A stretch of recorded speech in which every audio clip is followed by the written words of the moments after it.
Oi, você joga RPG de mesa e adora cenários sobre o Japão feudal, a China antiga, ou seja, toda aquela mitologia oriental? Então, você não pode perder o vídeo de hoje. Depois da vinheta, nós vamos falar a respeito de um cenário de RPG ambientado na mitologia e na história dos países orientais. É o cenário A Lenda dos Cinco Anéis, da editora New Order. Um cenário que fez muito sucesso aqui no Brasil e que você precisa saber mais a respeito dele se você é um amante da cultura samurai.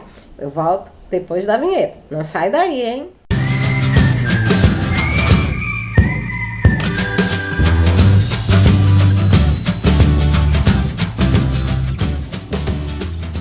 Oi, seja bem-vinda ao canal Fessora Nerd. Eu sou Francinete Coutinho e você está aqui em mais um vídeo para o quadro Que Mundo é Este?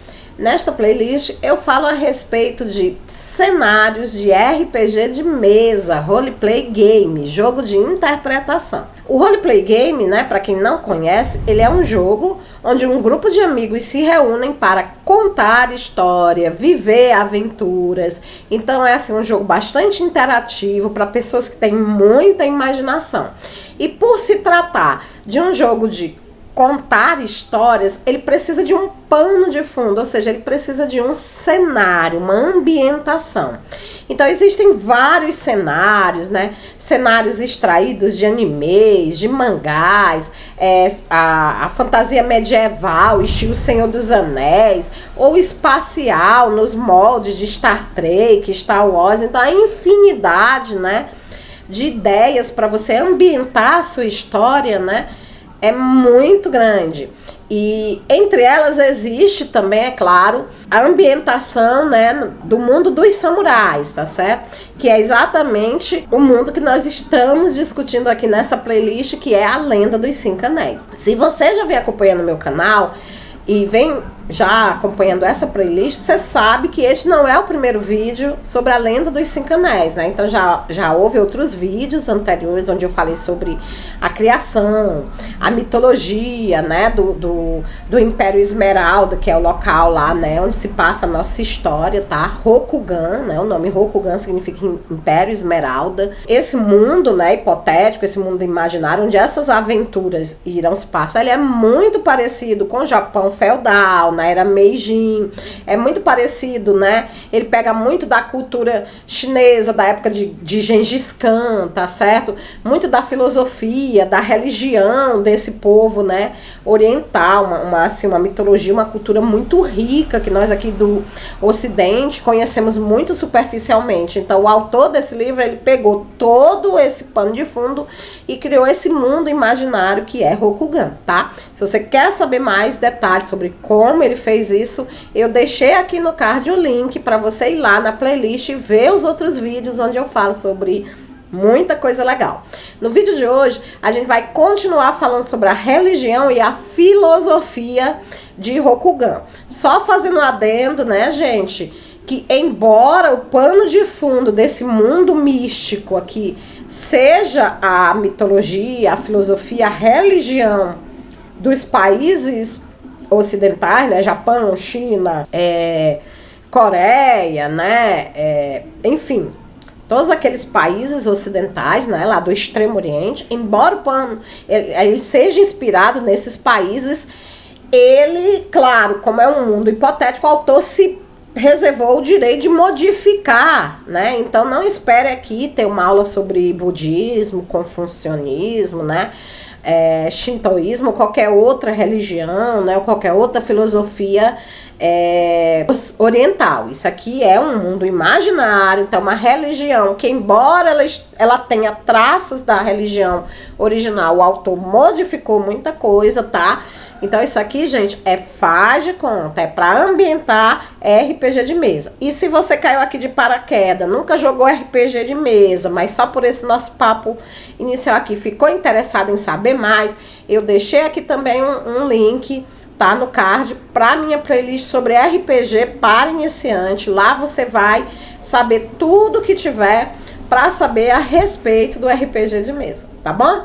Então, vamos sem demora falar mais a respeito da religião e da filosofia de Rokugan? Vem comigo. Então, pessoal, nos vídeos anteriores, né, nós falamos a respeito das formas de culto, né? Falamos sobre o shintoísmo, o fontunismo e o culto aos ancestrais. Falamos também a respeito de karma, ciclo celestial, os 11 reinos espirituais de Rokugan. Então, se você não viu nada disso, corre lá nos vídeos anteriores. Lá também você vai ver falando a respeito das 3 substâncias sagradas, né? O jade, o cristal e a obsidiana, dos poderes que eles têm, como eles são utilizados para lutar contra a mácula, né, do Jigoku, né, a mácula que é o grande pano de fundo do mundo de Rokugan, né, ela é uma espécie de maldição, tá, que ela torna os seres desonrados, cruéis, né, então a mácula é uma doença, né, espiritual que corrompe, digamos assim, né, a essência espiritual dos seres de Rokugan, tá? E essas 3 substâncias sagradas que a gente falou sobre ela em vídeos anteriores, elas são utilizadas para forjar armas, realizar rituais de proteção e de combate à mácula das terras, né, das terras distantes. E a gente hoje vai dar sequência, aprofundando um pouco mais sobre a religião, né, sobre a filosofia de vida dos samurais de Rokugan, falando a respeito do Bushido, né? Para quem não sabe, o Bushido ele é um código de conduta, né, samurai. Ele é um código que guia cada um dos momentos de vida do samurai, como ele deve se portar, como ele deve conduzir a sua vida, né, diante das pessoas. Tem inclusive uma frase, né, da liderança de Akodo, né, falando a respeito do Bushido, ele diz: este é o caminho do guerreiro. Todo homem que se chama de samurai é medido por ele. Os que se desviam deste caminho perecerão. Os que seguem seus ensinamentos prosperarão. Então, essa é a visão que os samurais têm a respeito do Bushido, né? Então, um código de conduta, né? Um código de ensinamentos que vão levar eles à prosperidade, vão levar eles à evolução espiritual, digamos assim, né? Então, o Bushido ele é muito importante, tá? Para a cultura Rokugani, tá certo? Então, poderíamos até dizer que ele é o pilar, né, da forma de vida do povo Rokugani, né? Para a gente poder entender, vamos começar com o surgimento, né? De onde surgiu o Bushido, né? Então, o próprio nome Bushido significa literalmente caminho do guerreiro, tá? E ele foi estabelecido pelo Kami Akodo. O Kami Akodo, ele foi o fundador do clã do Leão, né? E ele deixou vários escritos que ficaram conhecidos como um livro, né, teórico, que era chamado de Liderança. Então, Liderança foi um livro escrito pelo Kami Akodo e que tinha como objetivo guiar a maneira de ser dos samurais, deixar ensinamentos, deixar, né, princípios de conduta. Para quê?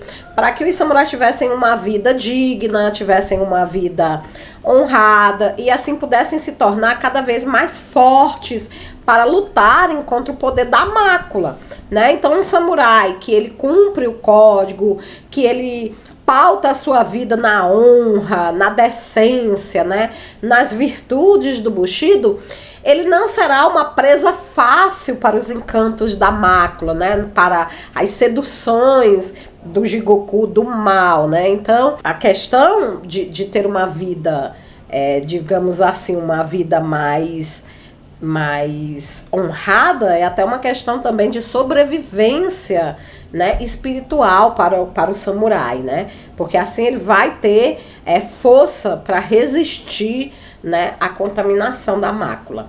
E o Akodo, né, ele cria esse livro, ele deixa esse livro para ser utilizado, né, como uma forma de, digamos assim, código de conduta, tá?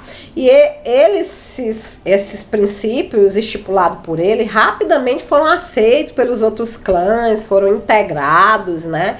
Só que quando o Akodo criou esse código, os Rokuganes, eles viviam assim uma vida de guerreiros, né? Eles eram muito voltados para o combate. Com o tempo, os samurais eles foram encontrando outros estilos de vida, como por exemplo, viver como um cortesão, viver como, né, como um genja, né? E aí modificações tiveram que ser feitas no Código do Bushido para poder abranger esse novo estilo de vida, para poder regrar esse novo estilo de vida. Então, o código hoje ele é um pouco diferente, né? Ele é, digamos assim, mais abrangente do que aquele que foi deixado, né, no livro Liderança pelo Acordo, tá? Atualmente, né, esse novo código, né, já finalizado e tudo, ele abrange qualquer aspecto da vida de um samurai. Então, qualquer coisa que o samurai quiser saber sobre a vida dele, ele pode encontrar uma resposta condizente com as normas, com as regras do Bushido, tá? Para poder expressar esse estilo de vida. O Bushido, né, o conjunto de princípios, ele é composto de 7 virtudes, né? Virtudes são qualidades que os samurais almejam alcançar, tá? São qualidades que vão aperfeiçoá-los, torná-los, né, seres humanos melhores, tá? E quais são essas 7 virtudes que integram o Bushido? Vamos lá. Coragem, compaixão, cortesia, dever, honestidade, honra e sinceridade.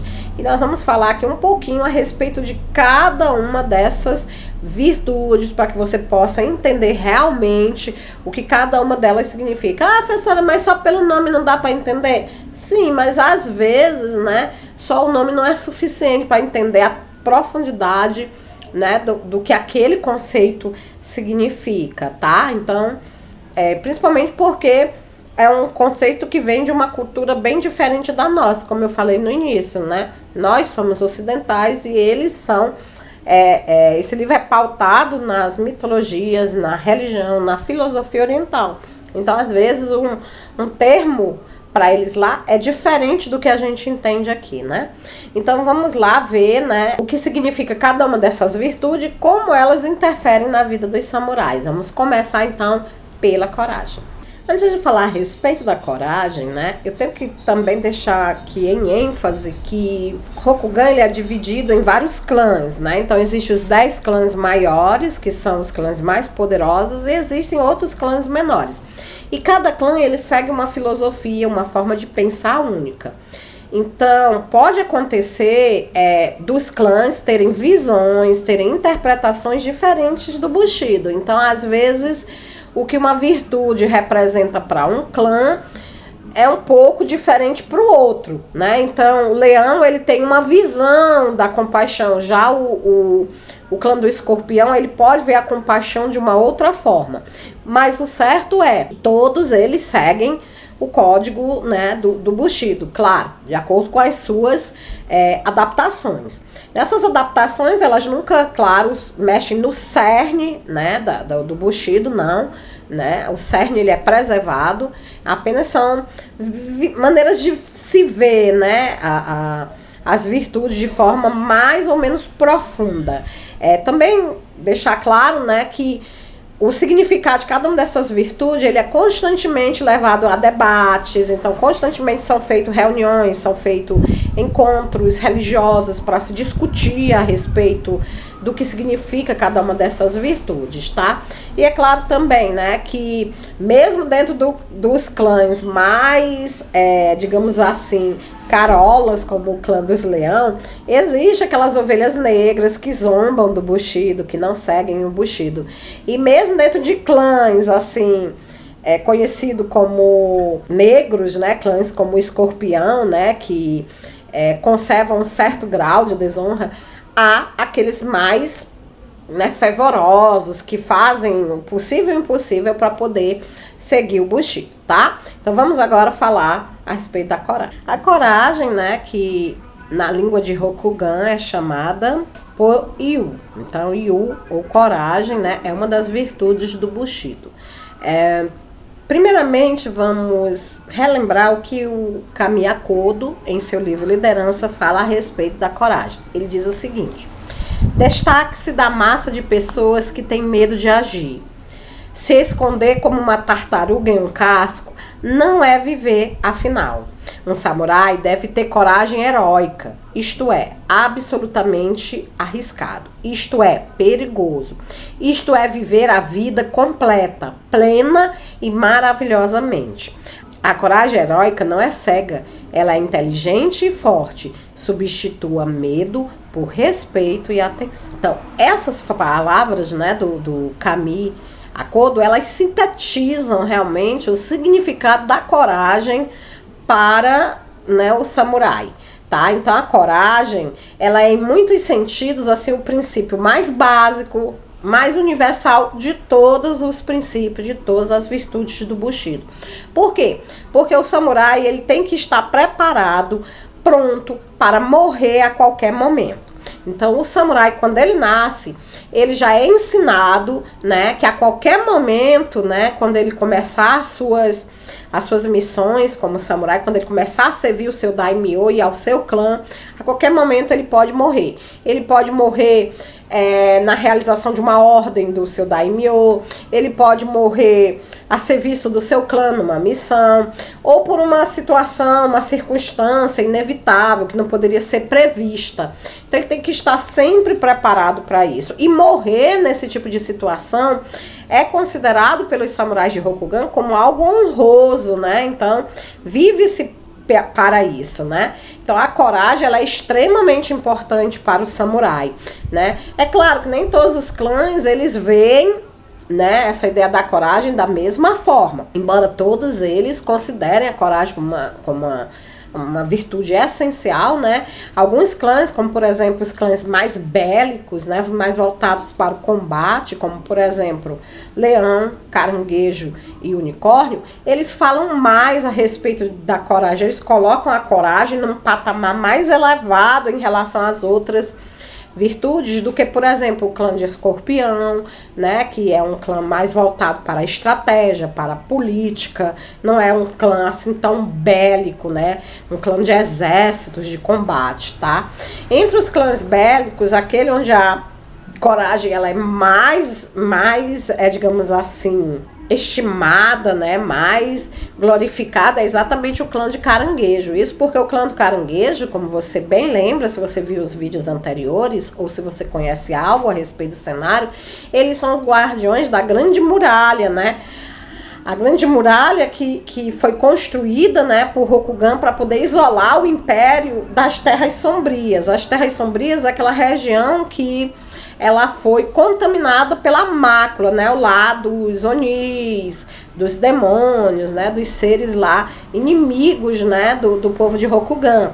Então os caranguejos, eles vivem constantemente protegendo a muralha, para impedir que essas criaturas atravessem a muralha e levem a mácula para dentro do reinado. Então é um povo essencialmente guerreiro, um povo para quem a coragem é como o sangue que corre nas veias dele, né? Ao contrário, por exemplo, do clã de Escorpião, que tem o seu próprio conceito de Bushido, um conceito próprio, né? Ele tem a sua própria visão da coragem, né? Então, para o Escorpião, né, sempre que é necessário se retirar de um combate, ele se retira. Ele não tem muita assim, dificuldade em se desapegar da virtude da coragem, porque ele acredita que há o momento de lutar e há o momento, né, de recuar. Isso é bem da estrutura do próprio clã do Escorpião. Mas o próprio Akodo, o próprio Kami do clã dos Leões, né, no seu livro Liderança, ele deixa bem claro que a coragem, ela não deve ser sinônimo de ignorância. Então, não é porque eu tenho que viver a coragem como uma das virtudes que eu vou sair por aí fazendo ações insanas, ações irresponsáveis, ações desnecessárias apenas para que todo mundo que esteja ao meu redor e para mim me considere corajoso, né? Não. essa coragem, ela tem que surgir e ela tem que ser utilizada para uma causa maior, no momento oportuno. Ela não pode ser banalizada, ela não pode ser vulgarizada dessa forma, né? Então, a pessoa que faz isso, ela não é corajosa, ela é estúpida, né? Ela é, digamos assim, snob, ela está não seguindo a coragem, mas sim deturpando essa virtude do Bushido, né? E esse tipo de pessoa, ele está na realidade tendo uma conduta desonrosa, porque o egoísmo dele está fazendo com que ele não cumpra a sua função, o seu papel, né, de samurai. Ele está falhando com o seu daimyo, ele está falhando com o seu clã, né? Porque ele está entregando a sua vida por algo sem sentido, por algo banal. Então isso não é bem visto. Pessoas que morrem dessa forma não são bem vistas entre os samurais, tá? Então veja que essa visão é muito interessante, jogador. Então se você é um samurai de Rokugan, você não vai fazer uma ação insana apenas porque eu tenho que mostrar que eu tenho coragem. Não, tá? Essa coragem, ela tem que ser utilizada para um propósito maior, para um objetivo maior. Até mesmo os samurais do clã do Caranguejo, apesar de toda, né, assim, de toda a fixação que eles têm com essa virtude, até eles mesmos reconhecem que muitas vezes a coragem está em fugir de uma luta, né? Eles costumam dizer que requer muito mais coragem para fugir de uma luta do que ficar e morrer, né? Então a vida do samurai, né, de Rokugan, ela requer muita coragem por esse aspecto, né, onde a vida dele, esse desprendimento que ele tem em relação à vida, né, ele tem que estar pronto para morrer a qualquer momento em nome de uma causa maior, em nome de um objetivo maior.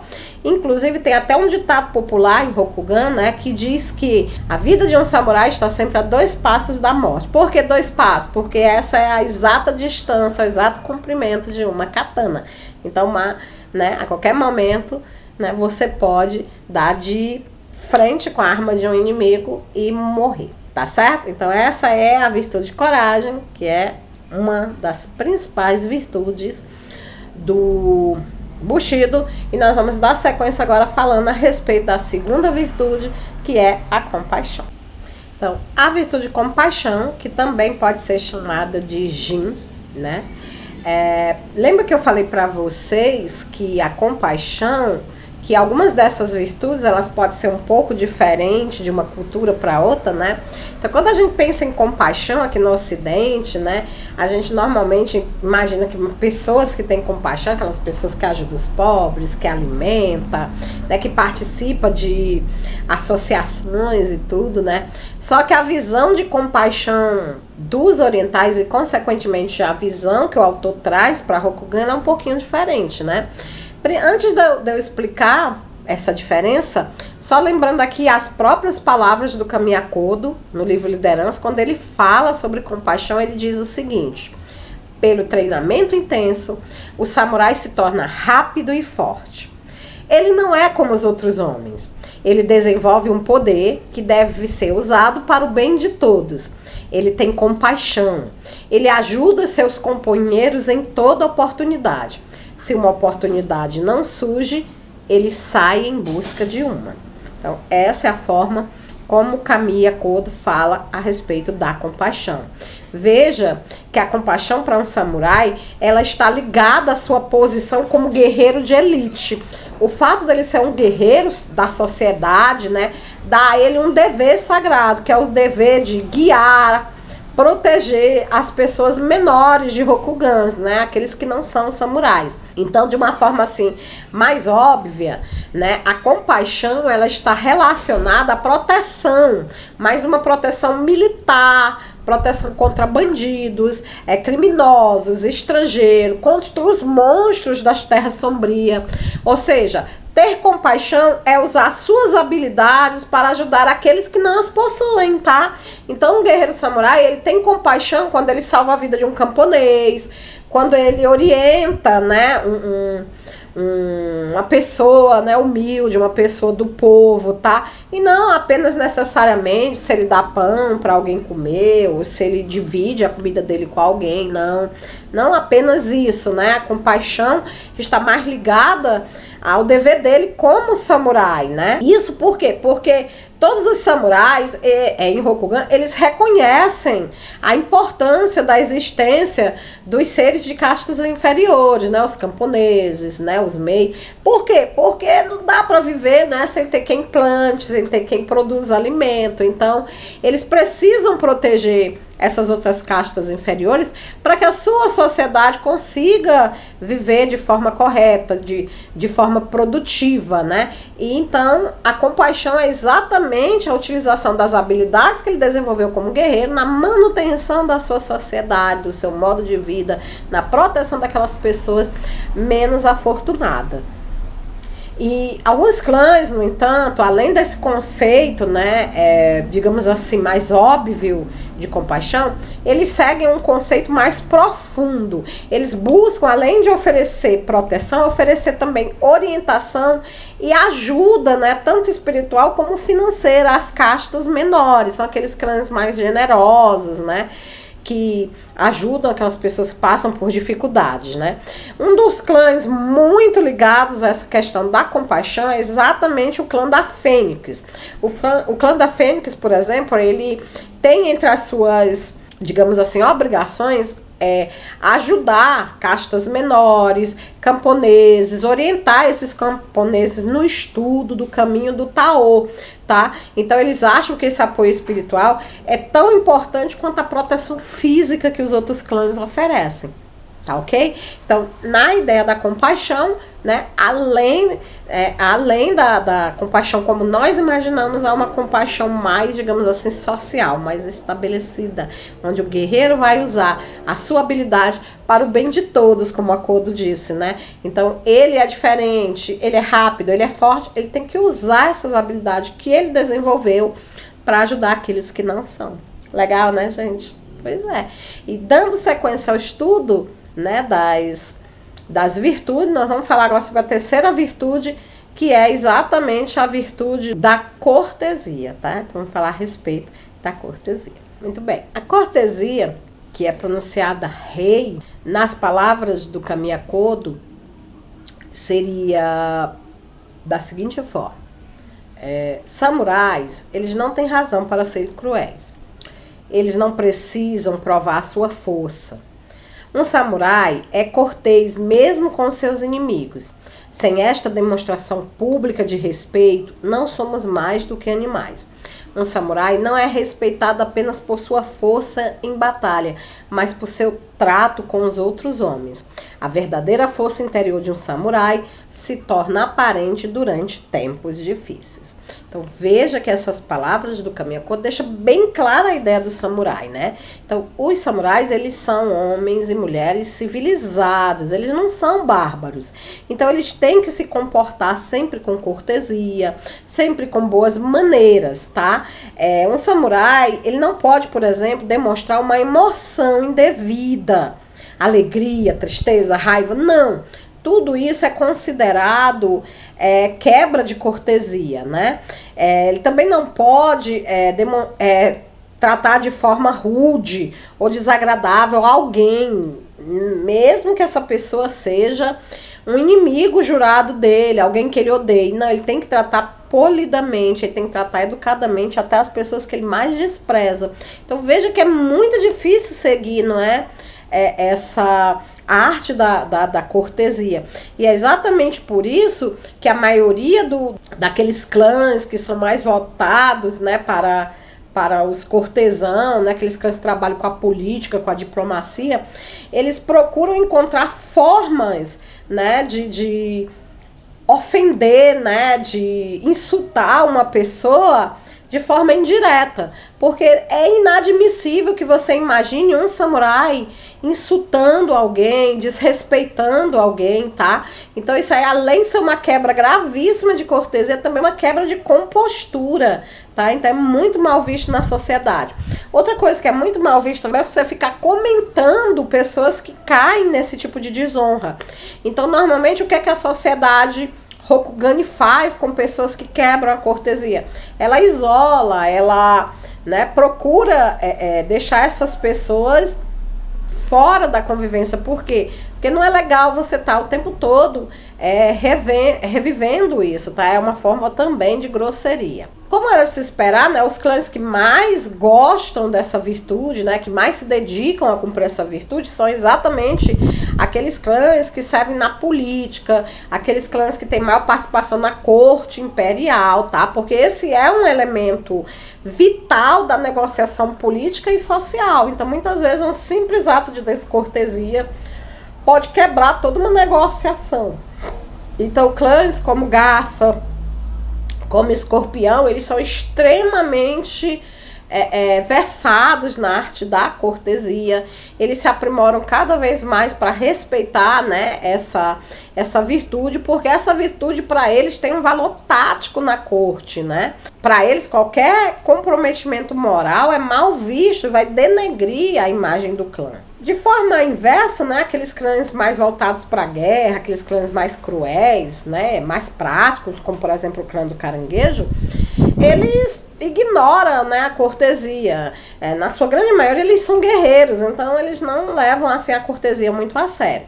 É claro que existe dentro do clã do Caranguejo, existem os cortesãos, né, do clã. Eles são minoria, mas eles não são inexistentes, eles existem.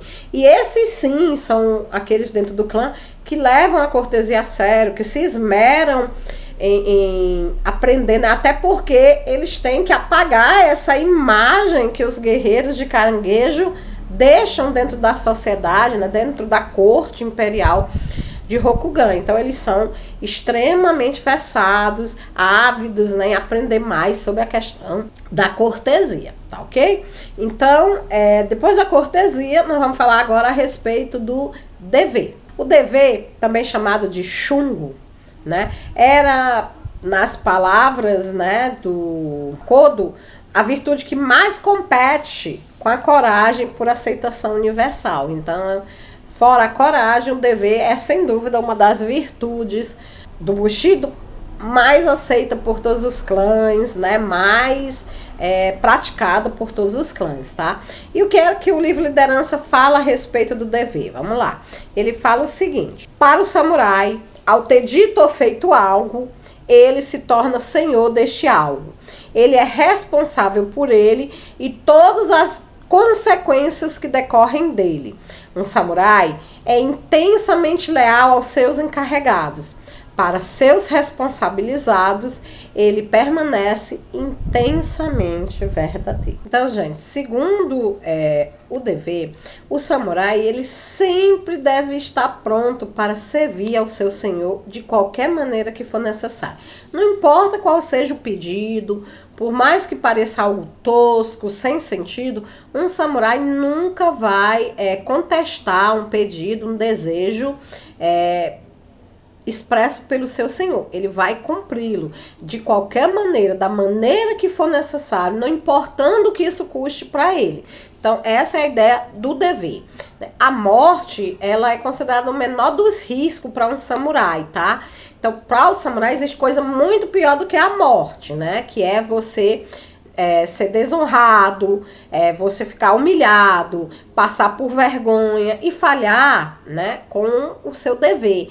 Então, para eles é muito melhor morrer do que ser encaixado em qualquer uma dessas outras situações, tá? Eles continuam fiel aos seus senhores, à sua família, ao seu clã, aos seus guerreiros, camaradas, né, de combate, não importa quais sejam as tentações que possam vir em seu caminho. Um samurai que viole, né, essa virtude, um samurai que não seja leal, né, aos seus companheiros, ao seu senhor, ao seu clã, ele também está deixando de cumprir o seu dever, ou seja, ele está também quebrando a virtude, né, do dever, tá certo? E esses indivíduos, né, indignos de confiança, eles também não são dignos do título de samurai, tá? Então eles são realmente assim deixados à margem da sociedade, né? Então a deslealdade ele é um fator inclusive para que um daimyo ele abra mão, né, do seu samurai, né, expulse o seu samurai, né? E faltar com o dever também é um motivo para o samurai praticar o suicídio honroso, né, o harakiri, tá certo? E o dever também, ele é um problema quando se trata da questão do amor, né? O amor, ele é muito problemático entre os samurais. Por quê? Porque você amar uma pessoa, né, pode lhe levar a quebrar o seu dever para com o seu senhor, para com o seu clã. Porque quando você ama alguém, você estipula com essa pessoa uma relação de lealdade, uma relação de preferência. Então, colocar os seus desejos pessoais, os seus sentimentos pessoais acima de uma missão, acima de um objetivo maior, é algo terrível para um samurai, é uma quebra de dever, tá? Terrível. Então, os samurais, eles fazem de tudo para não se apaixonar, né? Eles evitam de toda forma se apaixonar para evitar também conflitos, né, com o cumprimento do dever. O clã do Escorpião, por exemplo, ele é um dos clãs mais atípicos quando se fala a respeito do dever. Inclusive, ele é um clã, né, que por ser formado principalmente por traidores, mentirosos, né, ele não leva essa questão de dever muito a sério, mas ele leva muito a sério, por exemplo, a visão de lealdade, né? Então, entre os membros do clã Escorpião, entre os membros, né, desse grupo de samurais, violação de lealdade é algo muito sério. Por quê? Porque é algo punido com uma das coisas mais horrendas para esse clã, que é exatamente ser enviado para o terror do Bosque do Traidor, né? O Bosque do Traidor é um local onde as almas dos que traem o clã Escorpião, elas seriam aprisionadas por toda a eternidade. Então, embora eles não levem a questão do dever muito acima, eles levam muito, né, a sério a questão da lealdade, porque todo escorpião, ele teme ser lançado no Bosque do Traidor, né? Porque lá ele vai passar por suplícios terríveis por ter traído o seu clã e ter traído as pessoas que confiavam nele. Bom, pessoal, eu queria dar continuação aqui, eu queria continuar falando com vocês a respeito das virtudes, né? Ainda falta, eu falei 4, ainda falta 3 virtudes, mas nosso tempo tá ficando apertado, então eu vou dar uma pausa aqui para esse vídeo não ultrapassar, né, o tempo previsto de cada vídeo do nosso canal, tá? E aí no outro vídeo eu volto continuando falando a respeito de honestidade e das outras virtudes do Bushido. Se você tá gostando desse estudo a respeito da religião e da filosofia da lenda dos 5 anéis, coloca aqui embaixo nos comentários, diz a sua opinião, diz o que você acha, se tá legal, se é uma perda de tempo, se eu tô indo muito rápido, coloca aí nos comentários, tá? Que aí eu vou tentar ir mais devagar, tentar entrar mais nos detalhes. Mas se tá tudo legal, coloca também nos comentários. Sua opinião é muito importante pro meu trabalho, ela que me motiva a continuar trabalhando. E se é a sua primeira vez aqui comigo, tá? Não deixe de se inscrever, ativar o sininho para não perder o próximo vídeo falando a respeito das virtudes do Bushido. Lembrando que isso aqui você tanto pode utilizar dentro do cenário Lenda dos 5 Anéis, ou você pode utilizar para criar o seu próprio cenário de samurai, né, com as suas próprias ideias, modificar onde você quiser, tá? Pode servir também como inspiração para criação do seu próprio cenário, né, de samurais, tá ok? Antes de encerrar o vídeo, gente, queria também fazer um convite para vocês, tá? Queria convidar vocês para conhecer o meu outro canal, Narrando Fantasia. Lá eu trago contos, romances, tá? Histórias, né, inspiradas em narrações, em campanhas que a gente viveu. Então, é um canal muito legal para quem gosta de ouvir histórias, né, histórias de ficção, histórias de fantasia medieval, fantasia fantástica, tá? Então, vão lá, tá? Conhecer o meu canal. E se vocês gostarem, se inscrevam, né, para poder apoiar mais essa iniciativa aí minha. E no mais é isso, agradecer vocês por ficar aqui comigo até o fim desse vídeo. Eu volto pra gente encerrar essa parte sobre as virtudes do Bushido, volto logo, tá? Então, fiquem com Deus e até o nosso próximo encontro. Tchau!